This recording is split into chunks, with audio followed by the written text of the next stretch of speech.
All right, let's dive straight into the wonderful world of coffee tasting. The first thing we need to unpack is the basics, right? Now, don't be intimidating. It's a lot simpler than you might think. There are four main elements that we're going to focus on here: aroma, flavor, body, and aftertaste. So, let's start with aroma.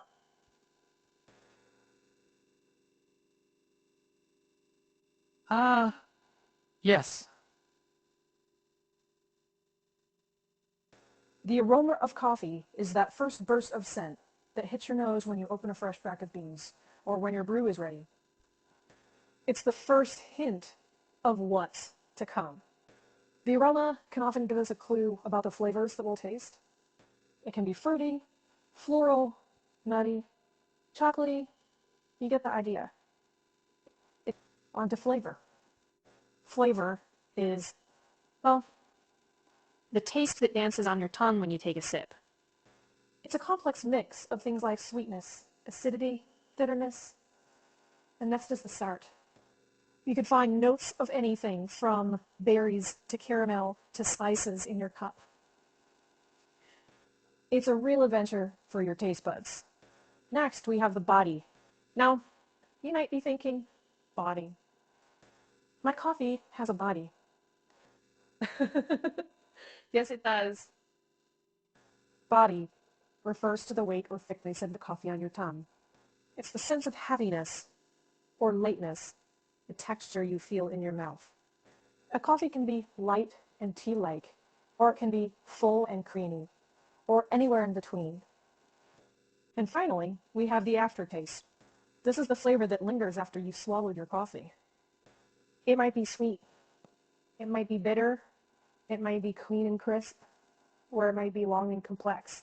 So there you have it: aroma, flavor, body, and aftertaste. These are the basic elements we're going to delve into when we talk about coffee tasting.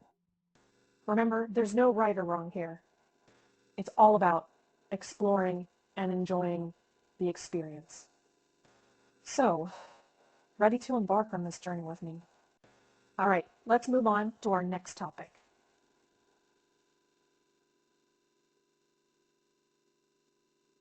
Identifying and distinguishing various coffee flavors and aroma.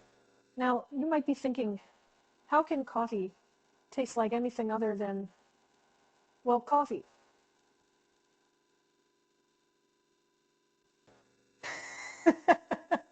But trust me, there's a whole world of flavors out there waiting to be discovered.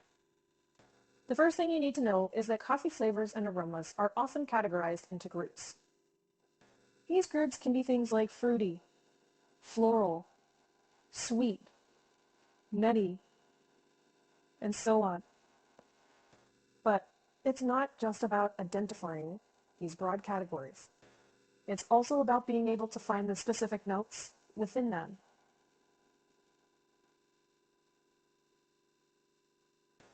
Let's take fruity, for example. A coffee with a fruity profile might remind you of berries, citrus fruits, or even tropical fruits. Each of these fruits has a distinct flavor, and you can find those distinct flavors in your coffee. Now, how do you train your palate to pick up on these flavors? Well, one way is to actually taste the things that coffee is said to taste like. This, if a coffee is said to have notes of blackberries, go out and eat some blackberries to familiarize yourself with the taste. Floral coffees can have notes of everything from jasmine to rose, while nutty coffees can remind you of almonds, hazelnuts, or even peanuts. And let's not forget about the sweet category, where you can find notes of chocolate, caramel, honey, the list goes on. But remember, tasting is a very personal experience. What one person tastes might not be the same as what another person tastes. And that's perfectly okay. It's all about exploring and enjoying the journey. So next time you take a sip of coffee, close your eyes and really focus on the flavors. You might just be surprised at what you discover. Now, let's talk about something that has a huge impact on the flavor and aroma of your coffee, and that's its origin and the processing methods it undergoes. Coffee is grown in several regions around the world, and each region imparts its own unique characteristics to the coffee. For instance, African coffees, like those from Ethiopia and Kenya, are known for their fruity and wine-like acidity, while Latin American coffees often have a more balanced flavor profile with notes of nuts and chocolate. Asian coffees, on the other hand, can be heavy and earthy. But within each region, there's a ton of variety too. Once the coffee is grown, it has to be processed. There are three main methods of coffee processing: washed, natural, and honey. Each of these methods affects the flavor of the coffee in different ways. Washed coffees are soaked in water, which removes the fruit and pulp from the beans. This results in a clean taste with bright acidity. A natural or dry process is where the coffee cherries are dried in the sun. This can lead to coffee with a fuller body and often more fruity, wine-like flavors. Honey process is a middle ground where some of the fruit is left on the bean while it dries. This can result in a coffee that has a little of the best of both worlds, with some fruity sweetness, but also a good level of acidity and a clean taste. Now, remember, the origin and processing method are just part of the equation. There's also the roast level, the grind size, the brewing method, so many variables that can affect the final cup.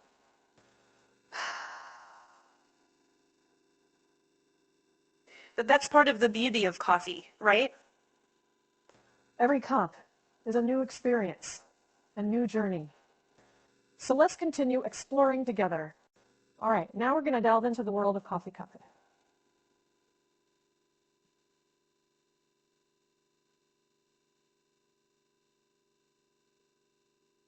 You might be thinking, coffee cupping, what's that? Well, coffee cupping is a standardized method used by professionals in the industry to evaluate coffee's quality and characteristics. But don't worry, you don't need to be a pro to try it at home. It's actually a lot of fun and a great way to train your palate. Here's how it works. Firstly, you'll need some freshly roasted coffee, a grinder, some cupping bowls or cups, a spoon, and some hot water. You'll start by grinding your coffee. You're looking for a coarse grind, similar to what you'd use for a French press. Next, you'll put your ground coffee in your cupping bowls or cups and take a moment to smell the dry coffee. Then you'll add hot water to the coffee and let it steep for about 4 minutes. During this time, a crust will form on the surface of the coffee. You'll break this crust with your spoon, and while doing so, you'll get a burst of aroma. After breaking the crust, you'll wait a bit for the coffee to cool, and then you'll start tasting. Now, here's the fun part. You're going to slurp the coffee. Yes, slurp. Slurp, okay? This helps to spread the coffee across your palate and allows you to taste all the different flavors. When you're tasting, you're looking for things like acidity, sweetness, body, flavor, and aftertaste. You're also looking for any defects or off flavors. Remember, cupping is a skill, and like any skill, it takes practice. The more you do it, the better you'll get at identifying different flavors and characteristics in your coffee. So, why not give it a try? You might just discover a whole new world of coffee. And now let's talk about one of my favorite topics, pairing coffee with food. Pairing coffee with food. Well, just like wine, coffee can be paired with different foods to enhance and complement its flavor profile. When you're pairing coffee with food, you want to think about matching the intensity of the coffee with the intensity of the food. You wouldn't want a light, delicate coffee to be overpowered by a rich, heavy dessert. Similarly, a bold, robust coffee might overshadow a subtle, lightly flavored dish. But it's not just about intensity. It's also about flavor. Let's say you have a coffee with bright citrusy notes. You might pair that with a lemon tart or a blueberry muffin to bring out those fruity flavors. On the other hand, if you have a coffee with a nutty profile, you could pair that with a slice of almond cake or a buttery croissant. And if you're dealing with a coffee that has chocolatey notes, well, chocolate cake or brownies are a no-brainer, right? But remember, pairing is really about personal preference. It's about exploring and discovering what you like best.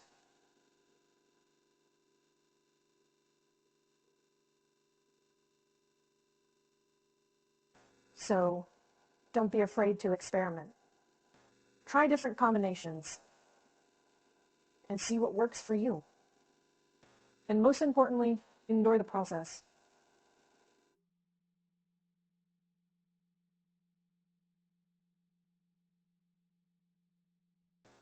Because at the end of the day, coffee is about pleasure and enjoyment.